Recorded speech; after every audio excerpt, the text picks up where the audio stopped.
If you meet anyone who's ever started anything, they will tell you that that's a lonely experience. Yeah. And if you can put yourself in the US Open, right, of startups, if you can be around the best of the best and compete and find your sixth gear, you find out very quickly if you have what it takes and if you want to be working in that way, in that style. And if you learn that that's not for you, the best thing you can do is get off that venture treadmill. But if you do find out that it lights you up, if it breathes life into you and into your business, it is a good signal to keep going.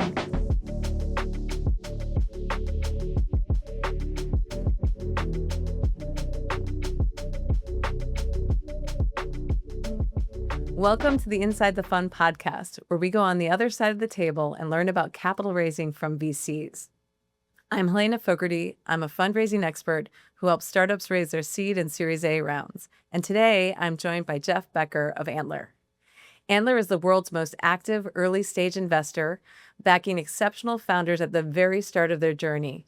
Through intensive residencies across 27 global cities, Antler systematically removes the barriers that prevent great founders from building great companies, connecting them with world-class peers, validating business models, providing initial capital, and ongoing support from inception to scale. To date, Antler has backed more than 1,500 startups globally, including unicorns Aerolo and Lovable, as well as Peak AI, Written, and Benjamin. So Jeff, thank you so much for coming in today. Thanks for having me. I'm excited to be here. Awesome. I would love for you to go back and just give us a little bit of your origin story and how you ended up at Antler. Sure. Well, I started out selling copiers in New York. So back then, you'd have to ride the freight elevators to get into offices, get through security. But it was a really great training opportunity to learn how to sell. Yeah. So while it was a fun job, it was also one that kind of bored me a little bit. And so while I was selling copiers, I started a company on nights and weekends. So over time, we grew that to 250,000 customers. And I had this night and weekend sort of founder experience, which kind of showed me that you can do whatever you want. You can have ideas, you can go out and sell, you can go out and build. And after 1 year of selling copiers and building this company, I decided to go to LinkedIn. Yeah. So over the 10 years. Wait a second. Like, what are copiers? Can you What are copiers? that? Yeah, exactly. Yeah, I think it's one of those experiences actually, you cut your teeth and you learn how to do something. And I think it actually gave me quite a big edge in my career of learning like structurally how to sell and how to talk to people and how to navigate and build great sales cycles with great people. I think it's very overlooked. Yeah, I was joking about the whole copier thing. Of course, we know what copiers are, but it's just amazing because you're pretty young and the amount of technological advances we've had is incredible. Like, I don't even think they have a printer in this office. Yeah, I know. Right? You barely need to know. Yeah, it's wild. There's a lot of things getting deprecated, but so I joined LinkedIn in 2012. I was there for 9 years and I had both the startup earhooks as well as the LinkedIn job for a good decade after that. And both did amazing. Obviously, LinkedIn became LinkedIn. I held 9 jobs over 9 years there. And as my company on the side did well and LinkedIn did well, I was fortunate to be in the position to angel invest. And I had this idea that we should really be backing founders focused on health, wealth, and happiness. So I searched for companies and angel invested early into companies like my favorite being Loyal.com. They are extending the lifespan and health span of large dogs. They have the first ever FDA approvals for extending life of any kind, which is very cool. But it was also Misfits Market, Headspace, Alto Pharmacy, and eventually became an LP in a few funds and became a general partner after my time at LinkedIn and eventually made my way to Antler. Are you a dog owner? I'm not, but I am very interested in longevity and learning about the science to not just extend human life, but actually slow down the aging process so that we can live our healthy years longer. That's cool. Yeah. The health span idea is a big one. Yeah. That's amazing. And so you went from LinkedIn to, I think, Forum Ventures, right? Exactly. And then to Antler? You got it. And at Antler, are you backing the earliest stage founders you've ever backed, or? Definitely. Okay. Yeah. I mean, at Antler, essentially the premise is that there are many more people who want to start companies and who think they should be starting companies than who do and get funded. And when you think about that, what is the rate limiting step or the bottleneck to one turning into the other? And what I have found in doing this job and in angel investing is it essentially comes down to three things. The first is capital, friends and family money, enough cash to get going. Yeah. The second is co-founders. It's people to build with. And the third is community. So how do you create leverage? It's very lonely being a founder. Yeah. And so you want to be in a room around people who are working just as hard as you are, who don't think you're crazy, who bring networks that you're not exposed to. Absolutely. And if you meet anyone who's ever started anything, they will tell you that that's a lonely experience. Yeah. And if you can put yourself in the US Open, right, of startups, if you can be around the best of the best and compete and find your sixth gear, you find out very quickly if you have what it takes and if you want to be working in that way, in that style. And if you learn that that's not for you, the best thing you can do is get off that venture treadmill. But if you do find out that it lights you up, if it breathes life into you and into your business, it is a good signal to keep going. And so we have found that having a residency, a place where 100 plus founders can come together and work and build together before anyone invests or any equity is exchanged hands, or even before companies are incorporated, you can actually do a great deal of understanding about yourself and of the company, and then decide to work together. Yeah. What I love about that is saying that if people find that the venture type of work is right for them, that's good. And if not, it's okay too. Yeah. Versus being like, those people who don't want to work hard are losers. They should go back to the like, No. It's just a different type of, it's a mentality. It's a different business. It's a different way of operating. I tell all the founders in the beginning of program or residency that we should all be better for having spent time together, whatever that means for them. And for some of them, it means finding out if their business is venture backable, or if they should build it with debt, or maybe they should build it with acquisition capital, or maybe they should be a co-founder or first employee rather than the CEO. And so trying to understand and almost like de-risk the next 10 years of your life, trying to understand like, how do I want to live and work and operate, and what do I want to work on, and who do I want to work with? If you can front load all of that, it really changes the outcomes later, versus if you just jump into it and you don't take some of that risk out. Most of the people I know who have failed in this business have failed for one of those reasons: not working on the right thing, not working with the right people, haven't been capitalized in the way they need to be successful. So we try to fix that. I see a lot of people with thinking that they're venture backable and not. Yeah. And just a mismatch between. Yeah. The media makes it look easy. Yeah. And they're like, oh, well, they can do it. Yeah. It's almost never the case that it's easy. I don't know anyone that it has been easy for. I'm sure there are cases where it's like lightning in a bottle and you catch it and hold on, but that is by far the minority. Yeah. So how do you balance this idea of being interested in startups that are focused on health and wellness and happiness? I think that's what you said. Yeah. And then also having this very intense program where you back maniacs. So health, wealth, and happiness was my personal thesis. It was all the angel investing I did. Yeah. The thesis at Antler is to find and back magical people. We're very generalist. When you work with someone for 8 weeks in the office, 8 a.m. to 8 p.m., or in the founders' cases, nights and weekends, like all the time, you really get to know them very well.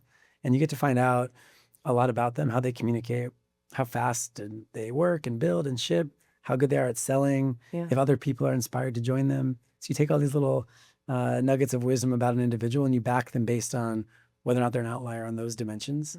And you try your hardest to ignore the idea and ignore the space and the business.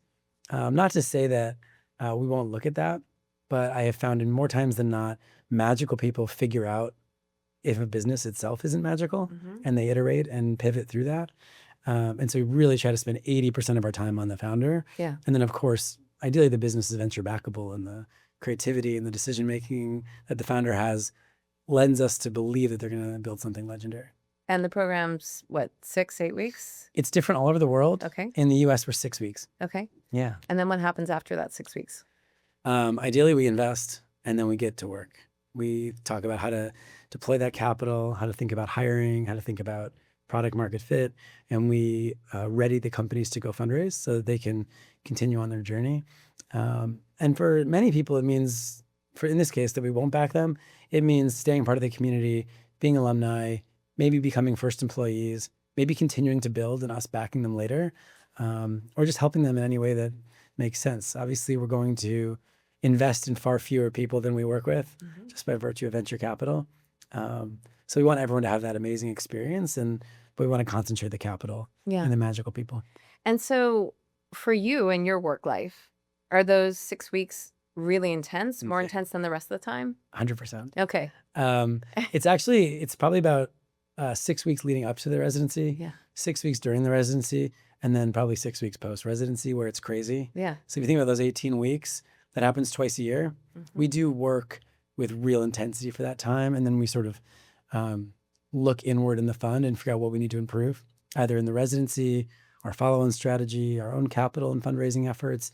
But though that time, that 18 weeks is really hardcore with the founders. It can be 10 to 15 meetings a day, working with companies, interviewing founders, helping them build and sell. But I find that if I'm not working as hard as the founders, I don't feel like I've earned the right to be on their cap table. And I want them to feel like they have someone who understands what it means to build. Yeah, that's amazing. Very cool. So how does the Antler New York office work within the whole Antler structure worldwide? Yeah. So we have a fund for each of the geographies we're in. Yeah. So the US is a separate fund, and we have 3 cities, San Francisco, New York, and Austin. We operate as one unit. So the residency runs in all 3 cities at a time. We raise our capital together. We think about our follow-on strategy. That general partnership is an entity and a fund in itself. We have a bunch of peers around the world. So whether you're building in South Korea or in Central Europe somewhere, India or Southeast Asia, there's an Antler office basically everywhere. Yeah. We operate with the same premise, and that is working with people in person is our ability to underwrite them and to back them before there's really much there. And we think that community and that culture as a product is the thing that sets us apart. That's where we're all the same. Where we're different are things like the length of the residency, the terms that we offer founders. And we want to localize that experience for those founders for various reasons, right? What you need in Africa might be different than what you need in Norway. It might be different than what a company might be worth in San Francisco, for example. And so we want to make sure we are competing to have allocations in the best companies and supporting the best founders locally. And have you been involved in the fundraising for Antler US? For sure. Yeah. I Cool. mean, How's that? definitely a large part of what we do. Yeah. It's not announced yet, but we are closing Fund 2 now. It's already 50% deployed, but it is much larger than Fund 1, which is great. I'm sure we'll see that announced later this year or early next year. As you know, a lot of times funding gets announced much later. And so it looks like it was very easy, but we've been raising it for a solid 2.5 years. But we're oversubscribed. It's been amazing. And so I feel very lucky and fortunate that the LPs that work with us, see what we're doing, love what we're doing, and have continued to back us. Yeah. And so we have a good opportunity in front of us to back a lot of founders. That's cool. I like to highlight that because I think that a lot of founders out there in our audience think that VCs are just evaluating founders and startups every day and don't necessarily know what goes on beyond that. Yeah. And you have a fiduciary duty to your LPs. You have to raise money for the funds. There's a whole other story going on in your side of the table, basically. Well, if my founders are raising a $5 or $10 million seed round, maybe they're talking to 200 investors, it feels like a ton of work. If we're raising, whatever, $100 million, $200 million, $300 million fund, you can imagine the number of meetings goes up, alongside that. And so you can just do the math there. We're meeting thousands and thousands of people globally and locally to try to figure out who are the best LPs for us. And luckily, Antler's quite a big machine. We do have a capital team, but I also have a 20-person team here in the US. And so we can divide and conquer and always be fundraising from the people that make sense to raise from. And so it's nice as a general partner to be part of something of that scale because it certainly helps raising the capital.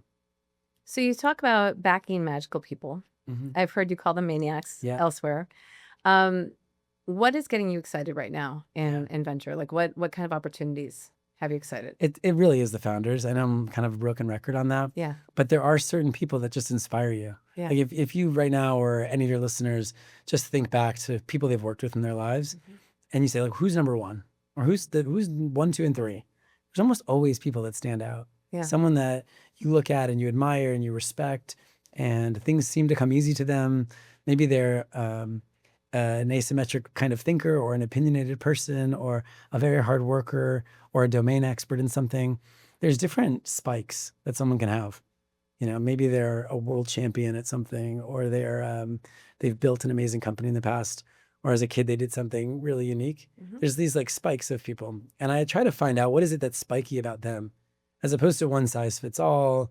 I'm always looking for these sorts of things. I'm really not. I'm just looking for, where is this person an outlier? And the collection of those things, does that inspire me? Does it help me believe that what they are going to do is going to be incredible? Are they going to recruit people like themselves? Are those people going to reach their potential the way this person might have? And so I try to be very open-minded about what that looks like and to catch those outliers. But at the end of the day, the person has to be unique in their own way in order to be something, an outlier. So when elsewhere, again, I've been reading, interviews that you've done. Thank you. And you've mentioned kind of investing being a vibe sometimes. Can you tell me more about the discipline behind that vibe? Is there like a scoring system that you use? Like, how do you There's minutia to it. When people ask me this, I describe it as very tactile. It's not something that, if I put it into words, someone's going to write it down and create a framework or something. And it's really not a framework. It's not even really a scoring system. I also joke that if I share with people what I do, that I lose my edge. Like the founders will then know. But if they're watching this and they do that, that's great. For example, I am always working. I'm always on my phone. I will send founders a message at midnight or on Slack on Saturday. I'm curious, like, are you working? Are you responding quickly? Is it thoughtful? Is it concise? That's one small piece of how they work, is that communication. And so to test people on that and to understand how they operate will help me understand how they communicate to their team, how they expect others to communicate with them, how they'll hire for people, how those people will communicate. And as a former sales leader, one of the things that I always found to be important was speed. And so whether that's with your customers or your team, you never want to be holding other people back from doing their jobs. And so if this founder or executive is slow to respond or, not on their game, I can imagine that compounding negatively in the future of the business. It's a small thing. There's many of those things though. Their vision, their creativity. Creativity is a great one. I love to test founders on, let's work through something interesting together and be really creative about it. Not to get to the right answer, but to find out how quickly can they move through problems and come up with alternative solutions. Because as a founder, one of the things that I think people, if they've done it, they understand, but if they haven't, it might be something that they need to describe to them, is the founder's always doing the hardest jobs in the company. As the company gets bigger, you intuitively, you have to delegate down the things that are repeatable. You figure out where the customer profile is, you prove it can be done, and you hire salespeople and you hire a team. And because of that though, the job of the founder requires endless problem solving, because the things that make it to their desk are always the hardest problems in the company. It requires decision-making, it requires creativity. So I like to test people on that. Another one that I've stolen from Mark and Ben at Andreessen is the interrogation method. So asking increasingly detailed questions of a founder to understand their depth. You don't yourself need to be deep on a problem to interrogate someone on it. And if you do that to a fourth or fifth level with a founder, you can very quickly find out, are they sort of a tourist in this space or are they an expert? So little tactics like that, and we can keep going, but I like to do that over a course of weeks with founders, and you can sort of see the separation of the okay or the good or the energetic versus the obsessive maniac type of people. Well, the reason I was diving into that is because, a vibe check is a vibe check. But and I have a co-founder that I work with, and we're evaluating founders at times, and we're trying to put more discipline into our own process, right? Because we could say, oh, that's a good one, right? But we're trying to really quantify that. And Quantifying's hard. I mean, I use the word vibe because it seems to be a word that's resonating right now with like our portfolio company, Lovable, right? Like vibe coding has become a thing. So we joke about vibe investing, but it's really the same thing people have talked about for years, which is pattern matching, right? What is that pattern? What does this person do and say and act like that gives you confidence that they're going to create something of real meaning and be a good steward of our LP's capital? How do you pattern match, but also allow for new and creative and other opportunity? Like, diversity is a big deal for me. And so when people say pattern matching, that kind of triggers me, right? Like, it's not right. But I can see pattern matching in terms of behavior. Is Is there any interest, any stated interest on Antler's part in terms of increasing the diversity or what a founder looks like? Yeah. Well, in the U.S. portfolio, we're over 65% underrepresented. So, I think we're doing a fairly good job Yeah. on that. But I actually think it's a function of how we've chosen to invest. Yeah. So because we're not investing up front, I get to look at people and I get to interview them and find out, is there something interesting about their psychology that makes me believe they can do this? And is their execution demonstrating that they have the work ethic to back it up? And then because we don't invest up front, I get to observe the execution in person. And what that allows us to do is we admit about 3% of founders. Compared to Harvard, it's about the same, but compared to venture capital, it's about 3 times higher. Yeah. Right? And so we can cast a wider net in the beginning, having no capital exchanging hands. However, over the course of those 6 or 8 weeks that you may be with Antler, we're going to basically only invest about 10% of that group. So the result is we're backing 0.3% of founders, which is far more selective than most venture capitalists. And the result is that actually more underrepresented founders are receiving the capital. Yeah. Because their execution, the psychology, the way that they operate demonstrates to us that they have the ability to be resilient and to really build something of meaning.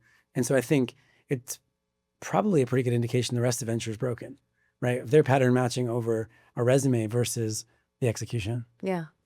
I like that idea. What does resilience mean to you in terms of founders? There are certain types of people who, for whatever reason, just struggle to give up. Whether it's wrapped up in their ego, maybe it's like the commitment they have to creating something that they know should exist. Yeah. Maybe it's something competitive about them. I've just found it in people, or when I've met people who've been very successful, and they tell you stories, you're like, man, any other reasonable person would have for sure given up multiple times in that journey. And you'll never really know. Like, you don't know if someone wakes up and that's a true part of their psyche or if it's a thing that they're telling you. And so you're just trying your best to find the truth. Yeah. But for sure, the only way I've ever reasonably believed that something will happen is if someone doesn't give up. Right? Like, for sure you will fail if you give up. For sure, you have to not give up in order to succeed. So, like, if you are resilient, I feel it's binary to me that you have a better shot. Yeah. So, I know Seth Rogen talks about this in acting. He's like, I don't know, but the most surefire way to succeed in anything is just not to give up. And he talks about some of the people in his industry that have made it into stardom, but not until they're 40 or 50 years old. Yeah. And they've been acting for, 4 Which is years. wild, right? Yeah, it's crazy. Because just like a founder, I'm sure that they've heard, "Oh, are you still doing that thing?" Yeah. Well, you Why don't leave you the get a office. job? Yeah, you leave the office and everyone tells you you're nuts. Yeah. Right? Like, you go outside of the office and it's like, what are you doing? I can't believe you're doing that. Oh, have you raised money? Have you done this? Have you done that? Most external, when I say external, people that are not in VC or in startup land, most of them want to see the sort of vanity metrics. What's your revenue? How much have you fundraised? That is like so far down the founder journey when you're talking about the stage we're investing at, that at least for the first 6 months to 3 years, in my experience, you are willing this thing into existence and creating your own momentum. And most people around you don't really appreciate that. The personal pain that you're enduring, questioning your own choices, trying to understand if you're doing the right thing. And so at least at Antler, if you have 100 people that are all enduring that same thing, you can look around and feel a little bit like, I'm not alone. This is something that other people are doing that, it is possible. It just requires me to stay focused and keep myself in the right environments. Yeah. It's like if you hang out with 4 billionaires, you become the 5th. Sort of like if you hang out with no founders, you're likely to not be a founder for very long. Yeah. Right? Spend your time around other people. Yeah. That are doing the job. I mean, as a founder myself, there's a lot of people saying, why don't you get a job? Why don't you're still doing that thing? I understand that. Why? They don't understand the risk tolerance. Yeah, I have found it's exactly that. Yeah. It's sort of the question of if you have to ask, you probably don't understand. Yeah. Right? And so some of my founders, I have a founder who's running a 100-mile race this weekend. That's amazing. And I heard him recently share this anecdote. He was like, people ask me all the time, why are you doing that? It's like if you have to ask, you probably don't understand the like mental attraction to finding out whether or not you're capable. Yeah. Yeah. Ultra marathons are Insane. Yeah, they're a whole thing. Yeah. Have you done one? No. Will you do one? No, I will not do it. Too much pain. I have been injured now. I cannot do that any longer. But most I did was a half marathon. Yeah. That's it. You've had other ultra marathons in your career. They're like company building. Yes, absolutely. It's awesome. Yeah, in the face of resistance, absolutely. And I think, one thing that's beautiful that I tell really early stage people is that moment when you go from generating everything to getting people pulling you along the way, your customers pulling you along the way, and like when things start picking up. It's a beautiful moment. You're lucky to get there. Yeah. Right? A lot of our founders, before we invest, they never get there and we end up not investing. Yeah. Which I think is great for our fund. I think for the founders, it also helps them understand just how hard it is, and it maybe keeps them from going down the wrong life path and end up persisting, even though it may be inevitable that it's not going to work out for them. Yeah. On the other side, you see so many people build things that people actually love and tell their friends about, and you're like, you see it on their faces. It's like, if you've ever built anything and you've had that experience, it's life altering. Yeah. Like it makes you feel so powerful. Like, I could do this thing, and the world is nothing more than other smart people trying to make it happen themselves. Yeah, I think another pivotal moment is when you find customers who are not related to you or friends or family, or, like it's out in the wild. Yeah. Right? That's incredible. Yeah. The first person I ever saw wearing ear hooks on their headphones, I was probably 22. Yeah. And I would always run down the West Side Highway and like look and see, is anyone wearing it? But actually I was at work, I was at LinkedIn, and I went out for lunch with a friend, and this guy was just walking down the street, and I saw it. So cool. And I had to stop him, and I took a photo, and like, just one of these moments. So cool. There are moments like that when you're building companies where you're just, you're floored by the reality of it. Yeah, I live in a beach area, as I mentioned to you before we started this, and I had a swimwear line that I started and ran for 9 years for surfers. Yeah. And I saw someone walking down the street in my suit, and I had to stop them because it's incredible. Amazing. Yeah. I love that. It's a wonderful feeling. No one can take that moment from you. And I wish everyone had that moment. Yeah. And just experience it. Yeah, it's fantastic. What's the biggest lesson you've learned the hard way? Oof, biggest lesson I've learned the hard way. You caught me in my tracks. I think that I think everyone actually learns this lesson, but like the team you build is the company you build. Yeah. That goes for your personal life too, right? The party issues. But you need to have a very high bar for the people you surround yourself with. Mm-hmm. And it's very hard to remove those people emotionally. The more you see it happen, or the more you see it getting done, or the more time someone comes to you and says, should I fire this person? Or what do you think about this? You realize that the people you spend time with is essentially like what your life amounts to. Yeah. And I think a lot of people unintentionally have a very low bar for that. Yeah. I feel like I saw someone say once that as you build your team, you've got to assume that everyone you bring on the team is going to create a bunch of copies of themselves in their own team. Exactly. So if there's toxic behavior in one person, you're actually like introducing a whole element of that into your company. For sure. That's going to be replicated. You're basically as strong as your weakest link. Yeah. Everyone kind of sees what's the acceptable bar here. Yeah. And same as, I've coached baseball for a lot of years, and I was on baseball teams, and you have to have a level of commitment to the team, whether it's company or sport, and the obsession that you have over it. And the moment that people start to lose that, you lose the fun. Like you lose the endless curiosity. You lose the competitive edge to find something that's unique and novel to you that you can sort of exploit, right? Like in a marketing team, for example, finding a campaign that works, or if you're in a sales team, figuring out the right sales motion and the right steps, or if you're on the product team, trying to make something magical and getting a customer to an aha moment. Those are all sort of like competitive endeavors to find your edge and hack things and be creative. And so I 100% agree with that. What was your position? Baseball? Yeah. I was a shortstop and infielder. That's cool. Yeah. That's right where all the action is. Yeah. I think I was better as a coach than a player, to be honest. Yeah. Yeah. How long did you coach? just a few years after high school, a lot of our friends went on to play D1 baseball. And when they would come home, they would be part of these, impressive summer leagues, but there was time that we could fill. So we ended up building a team that was just sort of like a rec league team to keep us all together. And yeah, we won a bunch of championships. It was fun. Speaking of recreational baseball and softball, I heard CC Sabathia was on a softball team in Central Park Oh, for really? years.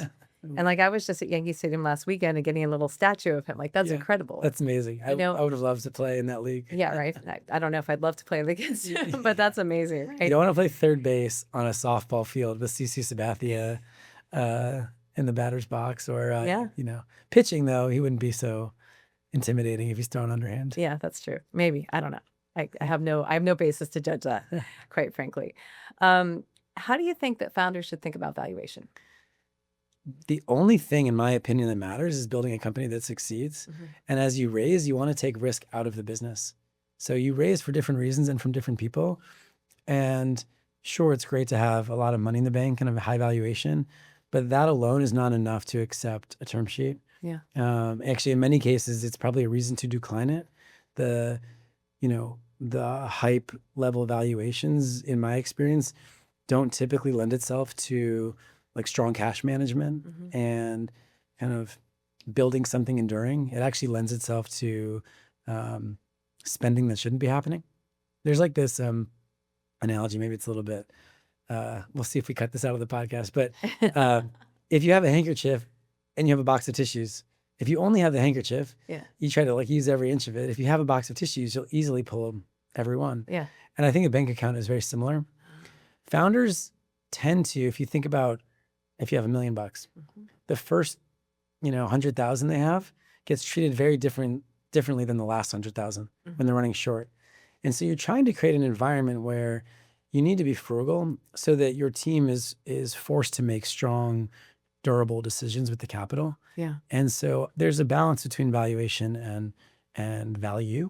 That's the first thing, is like not optimizing for valuation. The second thing is being aware of what risks you're taking out. For example, if it's distribution risk, you want to find partners that can help you with distribution, right? If it is culture risk, meaning, you're on your own and you want to be around other people, finding a place where you can actually find your first employees, find your co-founders, find your first customers, it can make going to work both a lot easier and a lot more fun. And that kind of thing compounds. Yeah. It is much easier to work 15 hours a day when you're having fun than when you're not. And so, at least at Inception, optimizing for culture, customers, capital, and really thinking through how to reduce risk, that to me is more important than the valuation. And like, you don't have to look far to find a company that raised at a crazy low valuation that was successful. My favorite is Airbnb, like $333,000 for 6% from YC. And then they took in like roughly another $475K from Sequoia, and they did that for 20%. So like right out of the gates, like just basically $1 million for almost 30% of the business. Yeah.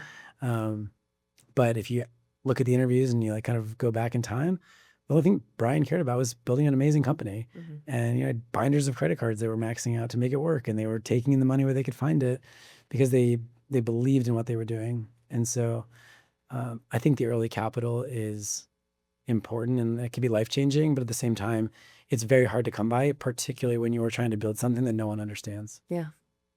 What mistakes do you see founders making often? Well, too high of a valuation is one of them. So like over-optimizing for the name on the cap table or the valuation. I think that founders sometimes forget that the big name firms, while amazing, can be incredibly helpful. That's also not how they're going to return their funds. Those are sort of feeder funds into much larger rounds later. Yeah. And so you need to understand what kind of signaling risk that might create early on. I think that the grave mistake that I see all the time is that there's kind of two kinds of founders. The one is someone who like raises a bit of money and then immediately hires other people to search for gold. So they like hire product people and salespeople, and they have this idea and they're sort of willing it into reality, versus the kind of founder that does a lot of things themselves, and they go out and they find the gold themselves. So they do all the customer conversations, they do all of the like hard sort of menial tasks of company building. Yeah. And then they raise money to extract the gold. Yeah. And almost all of the founders I meet are doing the former. They like want to create all this leverage for themselves, and they want to scale before there's really anything there. Mm-hmm. The most successful founders tend to be the ones that are doing everything themselves very early, and they're acutely obsessing over the problem. And when they figure it out and they have a high bar for what figuring out looks like, then they go and raise. Yeah. And they pay people to extract the gold they've already found. Yeah. Well, I found when I was building, there were a lot of people who wanted to do top level work, strategy work for me. For sure. I was like, I need you to do work. Yeah, I need you to get the hands on the keyboard. Let's go. Exactly. So I think that, that can be a founder mistake, but also a lot of people around you are like, yeah, let's go big. Let's do this now. But they don't actually want to get their hands dirty. Yeah. Yeah, for sure. I think that's right. It is a hard thing, both as someone who left a big company to get into venture. I had to like remove some of the hardened shell that I had developed, because you get into a place where you have lots of resources and people and a brand, and even though it seems like, I can go do that, once you start to peel back the layers, you realize there's actually a lot to peel back before you yourself can kind of like realize your own potential and put in the work that's required. And you learn that by exposure. You learn that by being around people that are doing it. Yeah. What are the results that Antler seeks? Are you a power law investor? Like, what are you looking for? That's really interesting. I think hopefully every venture capitalist is there for the power law. Yeah. We want to create massive change in the world and do amazing things. And like, frankly, someday we'll all be on our deathbeds and you'll be sitting there thinking like, what did I do? Yeah. You want there to be things that have created some kind of legacy or made your life worth living and created some meaning. And so I think if that is true, then by definition, it's probably going to be quite large and impactful. And hopefully that's a power law return. However, one of the things that's really interesting about this stage, inception stage investing, is that the volume that we invest at is, in my opinion, both an insurance policy and a lottery ticket. The insurance policy is we're essentially indexing innovation against inflation. We'll make 500 investments a year around Antler globally, 70 in the US fund. And at that kind of scale in venture capital, when you are coming in this early in these valuations, you are in the Monte Carlo simulations, you're producing a 3 to 5x return because of the diversification you've created. And you then have the access to follow on to the companies that are doing the best. And so you get the chance to rebalance and concentrate the fund into the winners. I genuinely believe that Inception is mispriced, that you can get access to companies at a valuation that is far below what it should be, primarily because there's so little to underwrite. And the 2 and 20 model for most VCs doesn't allow enough infrastructure to do the underwriting required at that stage, meaning setting up an office, hiring a lot of people, running, something in person like we do to really understand if they're an outlier or not. Yeah. And so many of those funds wait for these founders to do the work themselves, or for the inception funds and accelerators to do the work and then bring those deals to market. And it's just a function of how they're capitalized as a venture firm. We're fortunately capitalized in a way that allows us to create this kind of service and opportunity. Doing that, having the 3 to 5x target, also allows you to have access to hopefully a 10, 20, $100 billion company. And we think that the diversification we have will almost certainly capture at least a few of those. And so that's an opportunity to both return the capital better than our peers, as well as capitalize on the power law when we find that one. Are you able to talk about the capitalization structure that you mentioned? Yeah, a lot of people don't talk about inception stage. There are accelerators that raise from corporations, and those corporations commit to something like 40 or 45% fees. So they actually take a lot of the capital and put it back into services component, the rent, the overhead of the business. Some of them front load their fees, where they take an outsized amount of the 2 and 20 very early so that they can use that capital to invest. And then some of them essentially charge a fee to the LPs every time they make an investment, almost like a service fee. Both the second and the third, the front loading and the version that you take a fee, are essentially the same thing. Yeah. Because in the second version, what you do is you stop charging fees as companies stop existing, essentially. You only do it on active capital. So you end up with a tapering effect. That front loading is essentially the way I think things should be done. That's when you're creating the most value. That's when you're working with the founders, making the decisions. The corporate model is also an interesting one, but those are sort of the kind of front loading versus corporate are the ways that I've seen it done. We're in the latter bucket of front loading. And so we do also have small bit of fees that come in towards the end. That's a kind of a prerequisite to keep a general partner engaged in the fund. And we also, in order to make sure that we all stay around and get all the way to liquidity and exits, we vest the general partners carry over a very long period so that those people stay engaged, even if for some reason the fees have not continued to stack. Luckily, we're on Fund 2 in the US. We'll start raising Fund 3 soon.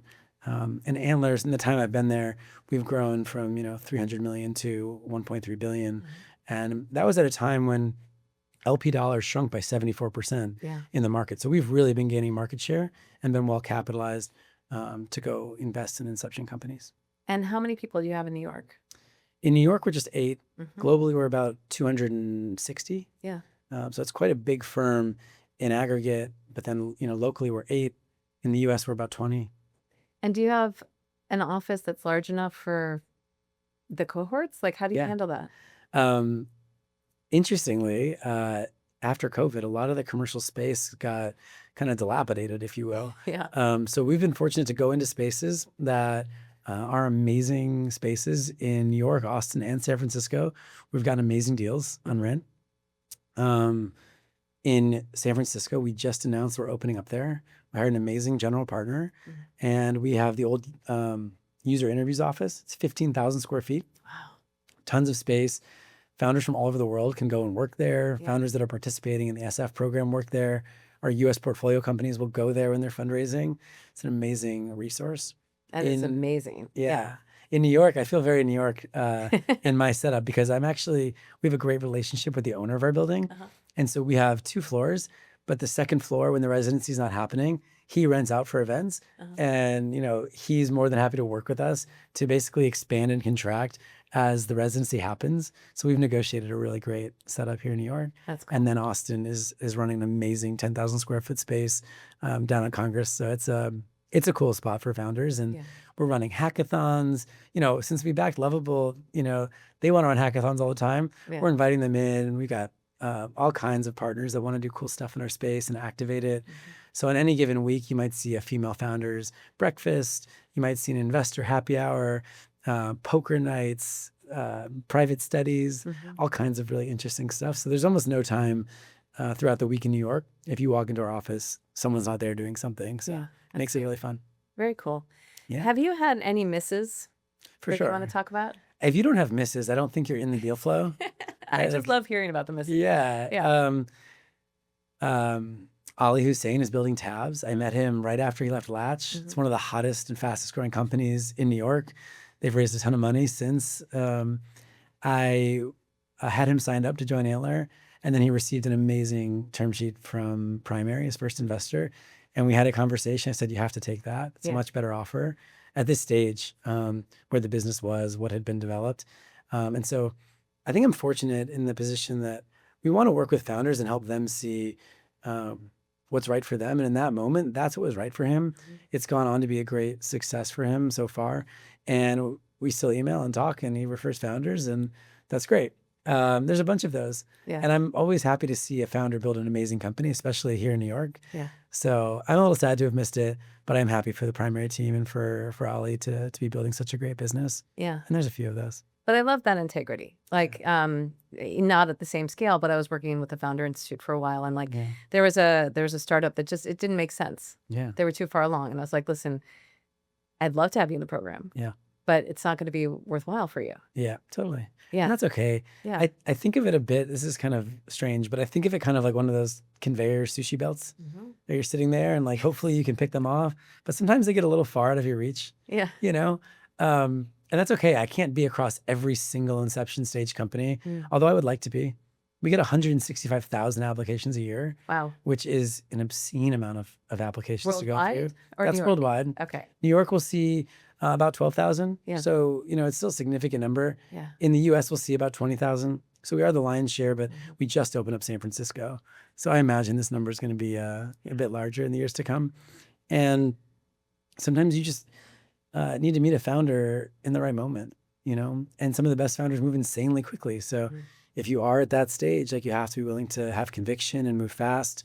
You got to be willing to really bet on people if you're going to try to invest at this stage. What surprised you about what's happening in venture right now, if anything? I don't know if I'm surprised. We've seen lots of cycles where things kind of run up. If I had to pick something that surprised me, I would say it's the speed at which the deep tech companies are moving. I've long been allergic to it. I grew up a B2B SaaS investor. That's the thing I know how to sell. So I've sort of like looked to underwrite those founders, and I felt like hardware and deep tech are sort of things I shouldn't touch. Primarily because the time horizon for those companies to get big and the cost structure of those was a difficult thing to underwrite on a 10-year fund, where you're trying to come in as early as possible, and it might take 15 or 20 years for these breakthroughs to happen. However, I actually wrote about it this morning in Monday morning meeting. The deep tech companies have shocked me. We have companies like Residency who launched in last December. We gave them their first check in December of last year. In that time, they have secured an unbelievable amount of revenue. They've raised over $5 million. They are launching on SpaceX's their first launch will be on SpaceX's rocket in March of next year. They built this novel material that is proven to withstand Mach 28 to re-enter the Earth's atmosphere. That's just like one company that in 1 year's time is already revenue generating and will probably be the fastest company to launch in human history, which is crazy. We have a company called Voltaic Marine building electric boats. They went from first check to a boat in the water working, and I'm not sure how much I should share, but lots of revenue from January to August of this year. That's fast. Which is insane. Like, literally built a boat, stuck it in the water, it's working, and they're processing orders. Wow. We have companies building planes. We have another company, Glide, that just raised a $3.5 million round. This is the first ever road to rail autonomous vehicle. If you can imagine a flatbed that drives itself around, essentially it goes to a shipyard, picks up a cargo container, drives itself to the railroad, sets itself up on the railroad, changes the wheels, goes wherever it's going, then picks itself up and drives it somewhere else. From first check, we just gave him $200,000. He used that money to build the first prototype and then raised $3.5 million off the back of that in 6 months. So you're just seeing these things that I would never have thought could get done as fast as they are. It's just amazing. If I can, one more that I love. Yes, please. Synvect. They are genetically modifying mosquitoes. I like that. They're getting rid of the biting and the ability to carry disease. So you can imagine reducing dengue in Africa, or taking out the nuisance and the biting of being on a golf course or being at the Four Seasons. I've had dengue. So there you go. Perfect. So they're our first customer. It's literally a box of eggs you order. You literally add water. The eggs hatch. They mate with the mosquitoes in that area. And then the offspring become sterile. So it's really interesting to see what companies can do. And these companies are turning around. These are all Fund 2 companies within the last 18 months. Wow. It's amazing. When you're not evaluating founders, what energizes you? When I'm not evaluating founders, well, I love to ski. So if I'm going outside of work entirely, I love to ski. Been traveling a lot this year. But honestly, I do love talking to the founders that are in the portfolio. We're always texting. Every single company I back, I try to have like a text thread called, company name War Room, because we're always talking about stuff, And so it's just nice to be able to be on the court with them and feel part of what they're doing and seeing them succeed. There's a lot of therapy that comes with that. So, someone might call me and be in tears. But that's an opportunity to help them see what I see in them. I had someone call me recently, I mentioned names, but they were in tears and they just closed their first customer. It was a 5-figure contract, nothing sad about that. And I just didn't understand why they were so down on themselves. And basically they had taken that news back to their investors, previous investors, and the ones they were speaking with about the upcoming round. And they basically told her it wasn't enough. Not enough revenue. The economics of the contract weren't strong. But it was, at least for me, a really good opportunity to remind this person, you have 2 years of runway in the bank. You've just closed this first customer, which is acknowledgement that they want what you built. They're excited about you. And it's one step closer to a second customer and a fourth customer and a product that is repeatable and lines of code that will work in your absence. And so I had to like remind them that even though on like a myopic level or on a personal level, it felt like they were losing, from someone on the outside looking in and comparing them across lots of founders, this is an amazing move forward, an amazing step forward. And that kind of therapy can also be a really fun moment as an investor to help someone see their potential and know that there's still people there that believe in them and have their back and will help them with that resilience we talked about. Yeah. I feel like it's really important for founders to have someone that they can speak with confidentially and really be open like that. Of course. Yeah. And I do tell my founders this, like, I don't have any board seats in the beginning. We are aligned in where this is going. And so I'm an investor, and that's not to be confused with the fact that we have a responsibility to return the capital. But because of the way that we set up governance, because we are so early, what this really means is I want to be a co-founder with you. I want to see you succeed. Our interests are aligned. Who you raise from, how fast you move, how much you sell, going through the hard problems, calling me at midnight, like all of those things, that's what I'm signing up for. And so when I write someone a check, I tell them I'm going to go to work with them, that if they take my money, it is a very serious commitment on my part to make sure that they have everything they need and they can ask me for anything. They can put me to work. They can call me whenever. And I take that very seriously. Yeah. That's like a layup into the next question, which, how do you stay healthy mentally, emotionally, and physically? Yeah. When you're I'm probably not at my peak, to be honest. I think I'd be doing people watching a disservice if I was like, oh, it's all perfect. What are some of the things that I do to help? I used to be very big into meditating. So every day, I think some time to reflect is good. Yeah. I now, over 10 years of meditating, I've been able to be very present in moments like when I'm walking or when there's some time that's silent. It's almost like a natural zero. Obviously trying to stay active. I try to train for something big every year. This year I did the Grand Traverse, which is essentially it's a ski race that we turned into a ski hike. Wow. We didn't race it because we did it in January.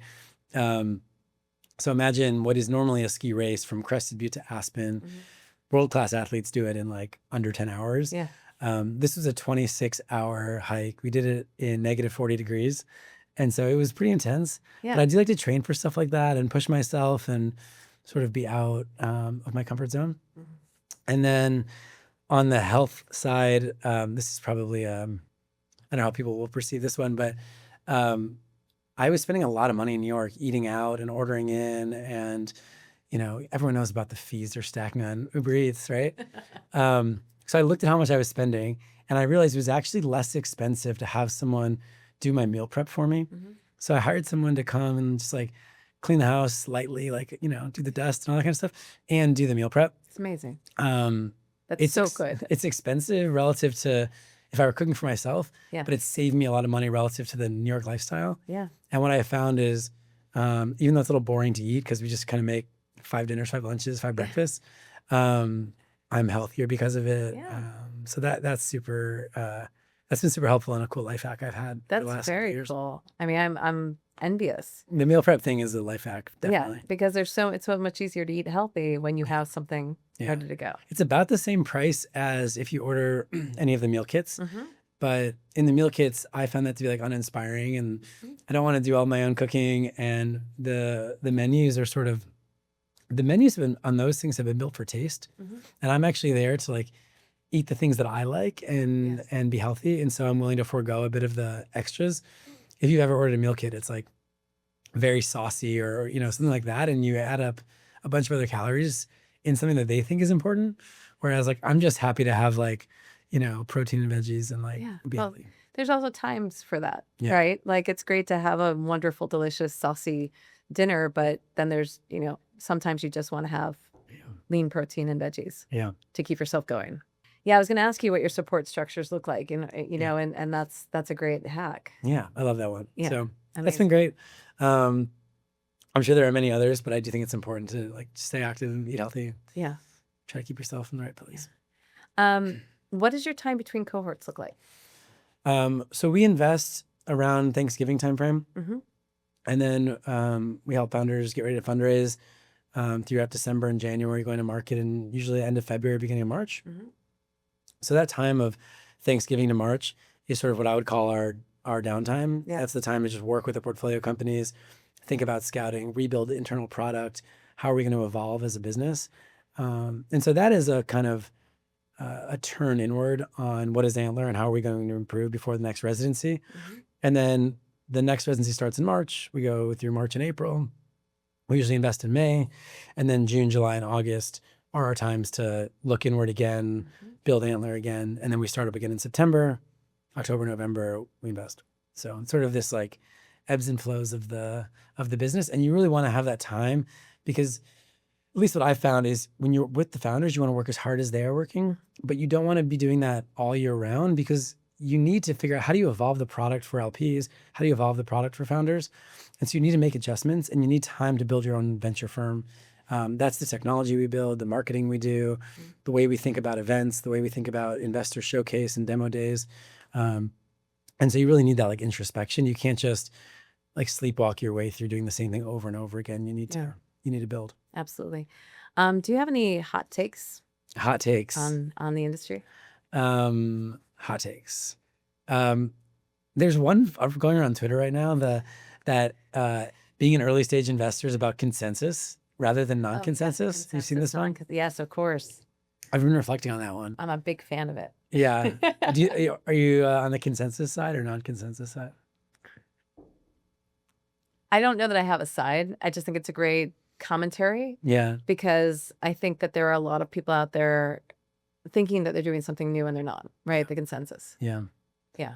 I think that, okay, so many of my peers over the last 4 or 5 years, my peers being venture capitalists, I've sent them a lot of deals.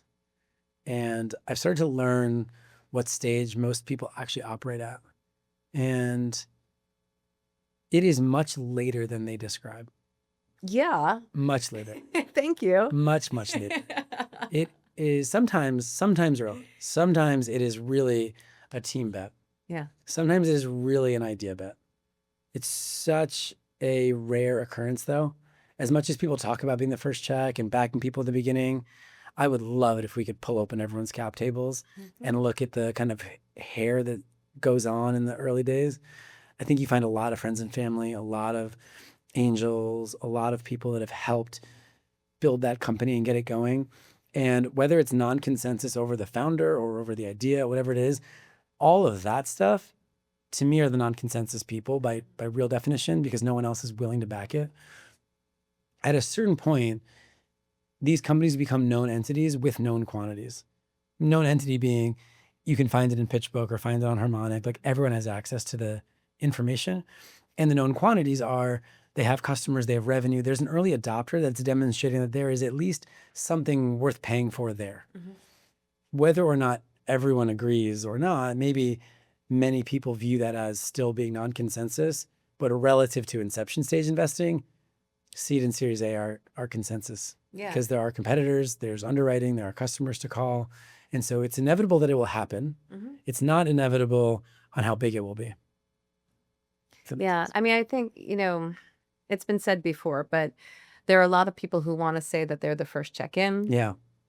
That they're very early stage. Of course. And that comes with a big asterisk. Always. They want to be the first check-in if you're a second-time exited founder. Yep. It's a very special situation. For sure. But most often you're going to be too early if you're a first-time founder reaching those people. Yeah, definitely. And my downstream investor friends will ask me, have you seen interesting companies lately? And I used to just send them my favorite companies. Yeah.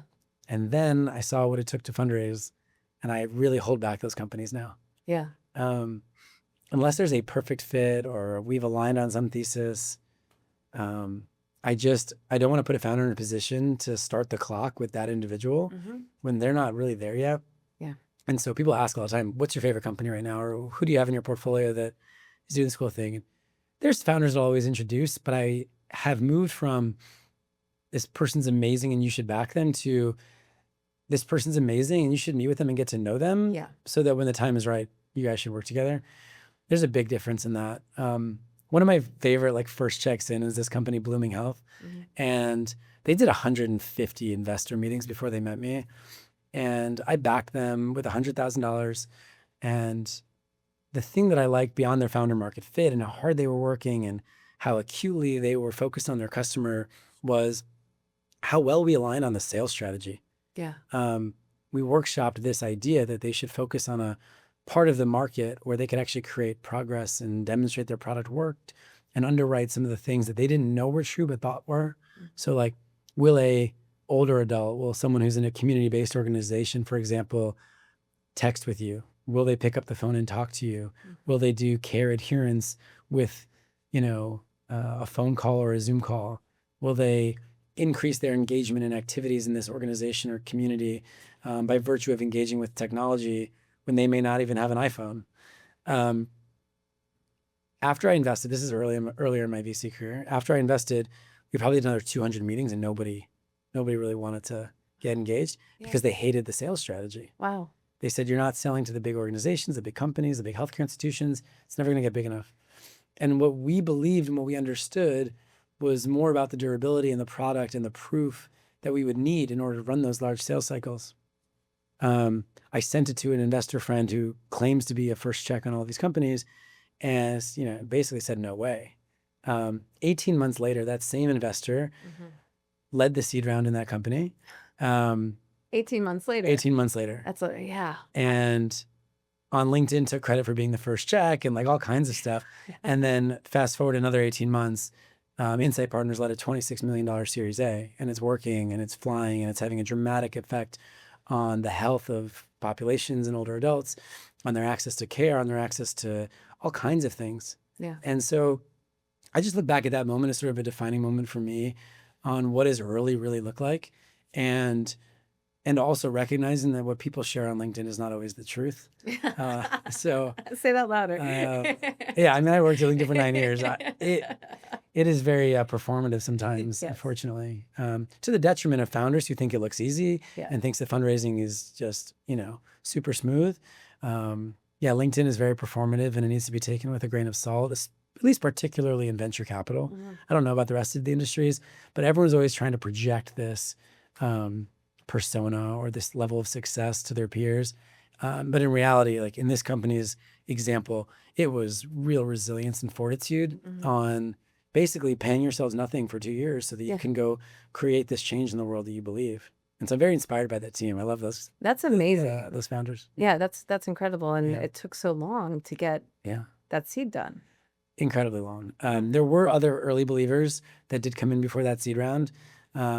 Overlooked being one of them. That's like their core thesis. So there are some really great funds that did believe in them early and did take that risk. But there's other people that kind of came in later and were, I don't want to take away from the value they've added. Yeah. They've been dramatically helpful and impactful, and they've helped build the board and make introductions and help raise this $26 million round. But we're just trying to define early here and the difference between inception, acceleration, seed, and beyond are just, I think, are very different things once you're in the world and you understand the evolution of companies.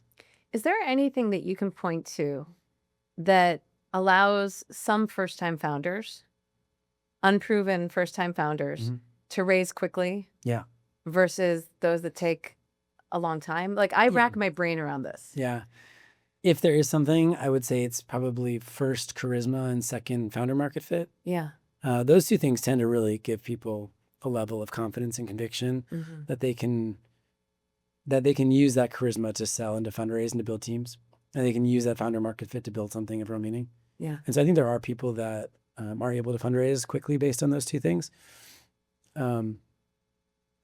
Yeah, I mean, I think that's... No, it's helpful. It's, it's one of my, it's an obsession of mine. Yeah, well, you can tell I kind of hesitate saying it because many people who think they have those two things go and try to fundraise, and the result is what Blooming Health went through. 150 meetings and no one caring.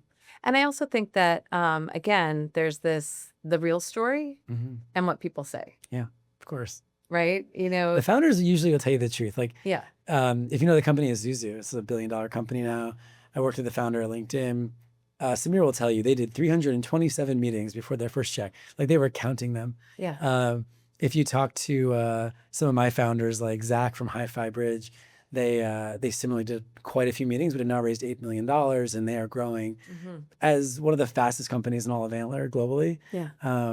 If you talk to Zaid from Valley, he will tell you exactly the amount of meetings it took. Yeah. And what's interesting with all of them is like it's 100 and pick your number meetings, but then the second and third check come quickly. Yeah.